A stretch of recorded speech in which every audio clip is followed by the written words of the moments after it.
Tomato పంటలో వచ్చే ముఖ్యమైన డిసీజెస్.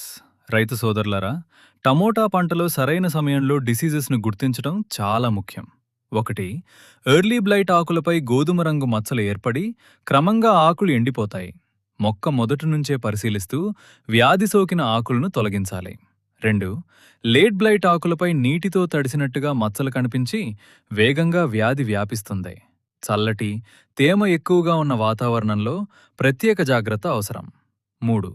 లీఫ్ కర్ల్ వైరస్ ఆకులు ముడుచుకోవడం, చిన్నగా మారడం, మొక్క ఎదుగుదల తగ్గడం కనిపిస్తాయి. ఈ వైరస్ను వ్యాప్తి చేసే తెల్లదోమలను నియంత్రించడం చాలా ముఖ్యం. 4. బ్యాక్టీరియల్ విల్ట్ మొక్క ఆకులు ఒక్కసారిగా వాడిపోతాయి, కానీ కొంతకాలం ఆకులు పచ్చగానే కనిపించవచ్చు.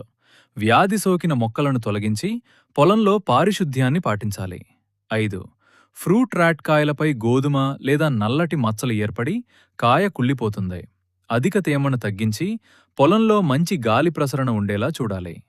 ముఖ్యంగా గుర్తుంచుకోండి, ఒకే మందును పదే పదే ఉపయోగించకుండా వ్యాధిని ఖచ్చితంగా గుర్తించిన తర్వాత వ్యవసాయ నిపుణుల సూచనతో మాత్రమే తగిన మందును లేబుల్లో సూచించిన మోతాదులో ఉపయోగించండి.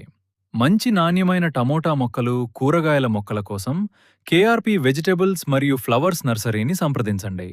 ఆరోగ్యమైన మొక్కలు అధిక దిగుబడికి మొదటి అడుగు.